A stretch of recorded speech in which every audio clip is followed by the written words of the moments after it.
The night before the attack was eerily quiet.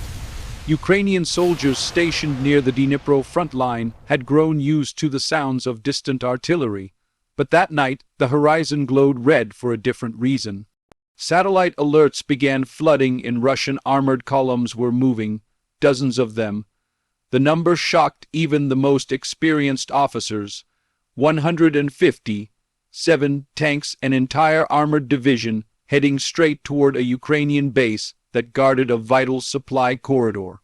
Inside the base, alarms blared. Soldiers scrambled from their bunks, pulling on gear, grabbing rifles, loading ammunition. Commanders barked orders into radios. Drones were launched into the cold, dark air.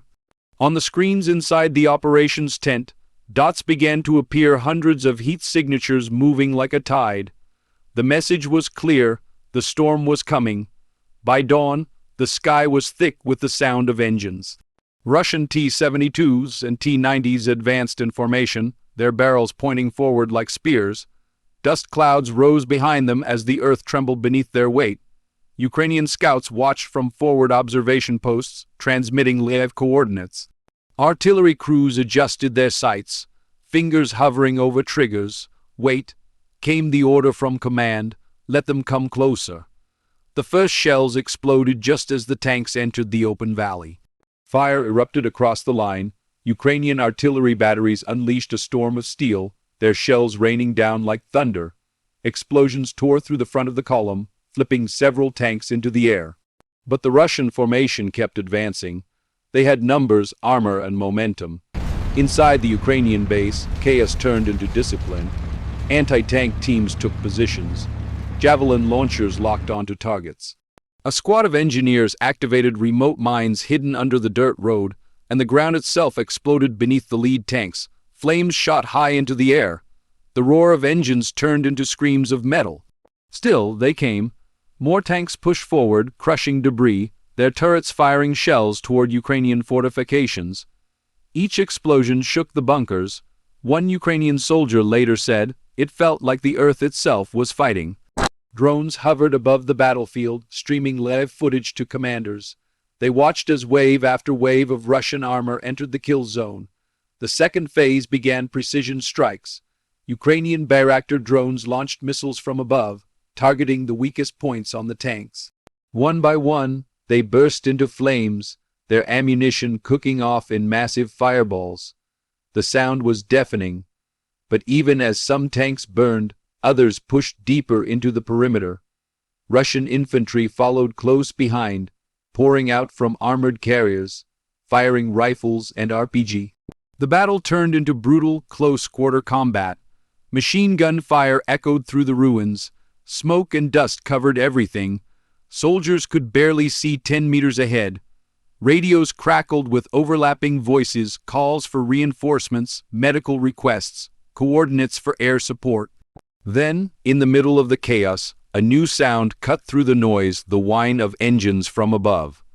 Ukrainian fighter jets streaked through the clouds. Moments later, guided bombs fell with deadly precision. Massive explosions ripped through the Russian rear lines. Columns of black smoke rose high into the morning sky. What had begun as a coordinated armored assault was now disintegrating into confusion and panic. On the ground, Ukrainian special forces moved like shadows. They flanked the Russian units from the forest line, launching ambushes from unexpected angles. RPG and anti-tank grenades turned more steel giants into burning wrecks. A captured radio transmission revealed the panic in the Russian command. "We're surrounded, we're losing vehicles fast." Within 3 hours, the battlefield looked like a scene from another world. Dozens of Russian tanks lay destroyed, some still burning, others abandoned. Ukrainian troops advanced through smoke, clearing trenches and rescuing wounded comrades.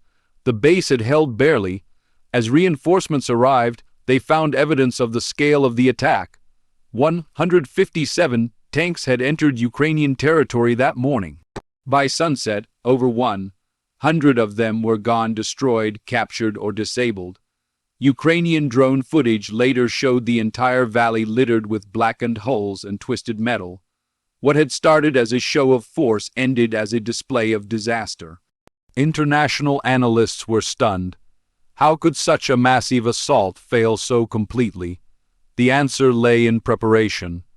For weeks, Ukrainian intelligence had intercepted communications, suggesting a major offensive. They'd fortified their defenses, mined approach routes, and rehearsed counterattacks. The Russians had walked straight into a trap, but victory came at a price. Ukrainian medics worked through the night, tending to the wounded. The smell of smoke and gunpowder hung in the air. One soldier described the silence after the battle as the loudest thing I ever heard. They had survived the impossible, but at the cost of brothers who would never return. News of the battle spread quickly across the world. Headlines read, 157 tanks lost in one day. Military experts called it one of the largest failed armored assaults of the war. Satellite images released days later showed long lines of destroyed vehicles stretching across the plain, each one a reminder of the cost of aggression. In Moscow, officials downplayed the losses, calling it a temporary setback. But intercepted reports told another story: panic, blame, and command confusion. The assault had been meant to break Ukrainian lines and open a path toward the Dnipro crossings. Instead, it had shattered one of Russia's most powerful armored units. Meanwhile, in the Ukrainian base that had stood its ground, soldiers raised their flag over the ruins. Their uniforms were soaked with mud, their faces black with soot, but their eyes burned with determination. They had faced the might of 157 tanks and lived to tell the world. Weeks later, investigators visited the battlefield. The wreckage told its own story: tanks frozen mid-charge, tracks snapped, hatches blown open. Some still bore markings of the Russian Guard units. In the distance, the Ukrainian base stood damaged, scarred, but unbroken. A drone flew overhead, capturing the scene for history: a valley of iron, a field of courage, and a reminder that numbers mean nothing when the spirit refuses to break. The soldiers who survived still tell the story differently. Some say it was luck. Others call it divine protection. But all agree on one thing that day: courage was heavier than steel. 157 tanks came. Few returned. As the sun set behind the smoke-filled horizon, the Ukrainian commander radioed a final message to headquarters: the base is secure, the attack is over. Static filled the air for a moment before the reply came through: good work, the world is watching, and they were. Because what happened that day was not just a battle. It was a message that no matter how powerful the machine, the heart of a soldier still decides the outcome. The battlefield may now be silent, but its story echoes in every headline, every photograph of burned out tanks, every survivor's scar. The numbers will fade, the wrecks will rust, but the courage of those who stood their ground will never disappear. In the end, 157 tanks stormed into a base they thought would fall in hours. Instead, they found a wall of defiance, intelligence, and unity, and when the smoke cleared, the world saw what resilience truly looks like. Then this happened, and history was written in fire.